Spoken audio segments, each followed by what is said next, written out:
History آئے کے پیارے دوستو، السلام علیکم۔ میں ہوں فہیم جرار۔ ناظرین کرام، اللہ عز و جل کی بنائی ہوئی یہ کائنات بلا شبہ اپنے اندر اس قدر بے پناہ راز چھپائے ہوئے ہے کہ جب جب سائنسدانوں نے تحقیق کی تو کچھ نہ کچھ نیا ابھر کے سامنے آیا، اور اسی دوران دنیا کا کچھ ایسی پرانی اور نہ سمجھ آنے والی اقلیتوں سے بھی سامنا ہوا جنہیں آج تک سلجھانے کی کوشش جاری ہے۔ انہی انسلجھی گتھیوں میں سے ایک گمشدہ شہر اٹلانٹس بھی ہے۔ دوستو، اٹلانٹس ایک ایسی پرانی پہیلی ہے جس کے بارے میں آج تک ماہرین تحقیق میں مصروف ہیں۔ ایک مشہور فلسفی اور تاریخ دان افلاطون نے اپنی شرح آفاق کتاب دا ہسٹری میں ایک گمشدہ شہر کے بارے میں لکھا تھا کہ قدیم دور میں ہماری اٹلانٹس سلطنت ایک جزیرہ ہوا کرتا تھا جو کہ ایک سرے سے شروع ہو کر تا حد نگاہ پھیلا ہوا تھا۔ دوسرے الفاظ میں ہم یہ بھی کہہ سکتے ہیں کہ یہ براعظم ایشیا سے بھی بڑی جسامت کا مالک تھا اور اس قدر ترقی یافتہ تھا کہ اس کا تعلق نہ صرف خشکی میں بسنے والی جگہوں سے تھا بلکہ دیگر دنیا سے بھی رابطوں کے لیے قابل سفر راستے بنے ہوئے تھے۔ یعنی ہم اسے آسان زبان میں ایک مکمل براعظم سے بھی تشبیہ دے سکتے ہیں۔ اس کے علاوہ یہاں مختلف بادشاہوں کی ملکیت بھی موجود تھی، جبکہ ایک تاریخ دان کے مطابق سن 380 قبل مسیح میں یہ ایک مکمل مہذب ریاست تھی۔ اس کے علاوہ یہاں کی مملکت کے آپس کے معاملات میں اکثر کشیدگی بھی رہتی تھی، جس کی وجہ سے اٹلانٹس کئی ممالک کی مخالف قوت تھی جن کے درمیان کئی جنگوں کا تذکرہ بھی ملتا ہے۔ ناظرین گرامی، ان کی جدیدیت کو بیان کرتے ہوئے تاریخ دان لکھتے ہیں کہ اس قوم نے وزنی چٹانوں کے ذریعے انتہائی اونچی اور نفیس عمارتیں بنانے کے علاوہ شیشے سے توانائی حاصل کرنے کا طریقہ بھی حاصل کر لیا تھا، جبکہ ان کے مال بردار تجارتی بحری جہاز ساری دنیا میں جاتے تھے اور ان کے شہر سونے، چاندی اور دوسری قیمتی اشیاء سے بھرے ہوئے تھے۔ اور اگر ہم مزید اس قوم کی حیرت انگیز خصوصیات کا ذکر کریں تو چند باتیں ایسی پائی جاتی ہیں جس کے بارے میں ماہرین بھی حیرت زدہ ہے۔ جیسا کہ کہا جاتا ہے کہ انہیں کائنات کے بارے میں آج کے دور سے بھی زیادہ علم تھا۔ ان کے پاس ایسی ٹیکنالوجی موجود تھی جس سے وہ پرندوں کی مانند اڑتے بھی تھے۔ ان کے جرائم کا طریقہ بھی عجیب و غریب تھا۔ وہ اپنے علم اور حالات و واقعات کا اندازہ لگاتے ہوئے آنے والے وقت کے بارے میں بہت پہلے سے ہی جان لیتے تھے۔ وہ دنیا کے شروع ہونے اور ختم ہونے کے بارے میں بھی جانتے تھے، جبکہ اگر اس قوم کی تباہی کے بارے میں بات کریں تو اس پر بھی کئی تھیوریز پیش کی جاتی ہیں۔ کوئی انہیں طوفان کی وجہ سے اور کوئی کسی طاقتور قوم سے لڑائی کی وجہ سے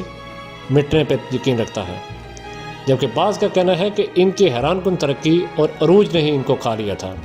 اور وہ افسانوی شہر یوں غائب ہو گیا کہ آج تک سینکڑوں تحقیق دانوں نے بھی اس کی باقیات ڈھونڈنے میں اپنی زندگیاں صرف کر دی۔ ناظرین گرامی، کہا جاتا ہے کہ ان کا نام و نشان مٹنے کا اصل قصہ یہ تھا کہ انہوں نے کرسٹل کی توانائی سے سمندر میں سوئے ہوئے آتش فشاں کو چھیڑ دیا تھا۔ جو آتش فشاں پھٹ پڑے جس سے شدید زلزلے آئے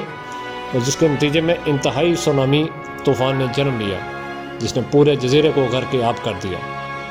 افلاطون کے مطابق یہ گمشدہ شہر بحر اوقیانوس میں ایک بہت بڑے جزیرے پر آباد تھا، اور اس حوالے سے ناسا نے جو سیٹلائٹ کے ذریعے ایک پراسرار سی ڈی کی تصویر جاری کی ہے وہ انٹارکٹیکا میں پائی گئی ہے، جسے بہت سے حلقے قدیم اہرام یا اٹلانٹس میں موجود قدیم دور کے عبادت خانوں سے تعمیر کر رہے ہیں۔ ناسا کی اس نئی دریافت کے بعد ایک مرتبہ پھر ان خیالات کو تقویت ملتی ہے کہ 12,000 سال قبل لاپتہ ہو جانے والا شہر اٹلانٹس دراصل انٹارکٹیکا میں ہی واقع تھا، اور اس براعظم پر برف کی موٹی تہہ جم جانے کی وجہ سے یہ دنیا کی نظروں سے اوجھل ہو گیا تھا۔ لیکن اب وقفے سے اس علاقے کے بارے میں نئی معلومات ملنے کے ساتھ ساتھ نئی تصاویر بھی مل رہی ہیں، جس سے اس خطے میں جاری تبدیلیوں کا پتہ چلنے کے ساتھ ساتھ ایسے حیرت انگیز شواہد بھی مل رہے ہیں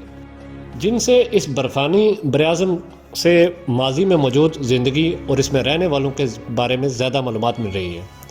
اور یہ شبہ ظاہر کیا جا رہا ہے کہ اس حیرت انگیز براعظم میں برف تلے قدیم سٹرکچر موجود ہے جن کے منظر عام پر آ جانے سے اس علاقے میں موجود تہذیب کا پتہ چلنا آسان ہو جائے گا۔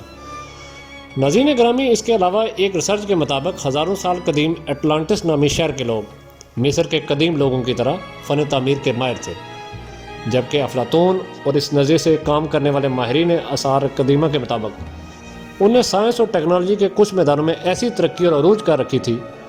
جس کے بارے میں آج کل سائنسدان خواب بھی نہیں دیکھ سکتے۔ بہرحال افلاطون کی کتاب کے بعد آج تک اس افسانوی شہر کو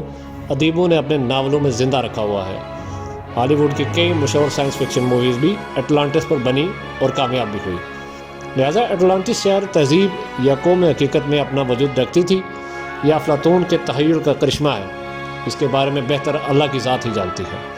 لیکن ایسی بستیوں کی مثالیں تاریخ میں بڑی بڑی ہیں، جن میں کچھ کا ذکر اللہ رب العزت نے اپنی کتاب میں بھی کچھ اس طرح سے فرمایا ہے کہ جب ان بستی والوں نے اللہ کے احکامات کو پس پشت ڈال دیا اور اپنے دل و دماغ کو ہی سب کچھ مان لیا، تو پھر وہی لوگ جو کبھی تحقیق اور ترقی کا استقارہ ہوا کرتے تھے نشان عبرت بنا دیے گئے، اور ان کی رہائش گاہیں آج چیخ چیخ کر اپنی بے ثباتی کا ذکر کر رہی ہیں۔ اگرچہ اٹلانٹین قوم کی تباہی میں بہرحال قدرت کا ہی ایک قانون کار فرما ہے کہ ہر عروج کے بعد زوال ہے، لیکن اس میں بھی کوئی شک نہیں کہ اس قوم کی بے پناہ ترقی اور پھر اس پر غرور و تکبر ہی ان کے زوال کا سبب بن گئی۔ آخر میں اللہ عز و جل سے دعا ہے کہ وہ ہمیں ہر قسم کی ایسی شہرت، ترقی اور کامیابی سے دور فرمائے جو ہمیں تکبر اور غرور میں مبتلا کر کے اللہ عز و جل کی ناراضگی مول لینے پر مجبور کرتی ہے۔ آمین ثم آمین۔ جی تو پیارے دوستو، امید ہے آپ کو آج کی ویڈیو پسند آئی ہوگی۔ مزید ایسی ویڈیو کے لیے ہمارے چینل کو لائک اور سبسکرائب کریں۔ اگلی ویڈیو تک اپنے دوست فہیم جلال کو اجازت دیں۔ اللہ حافظ۔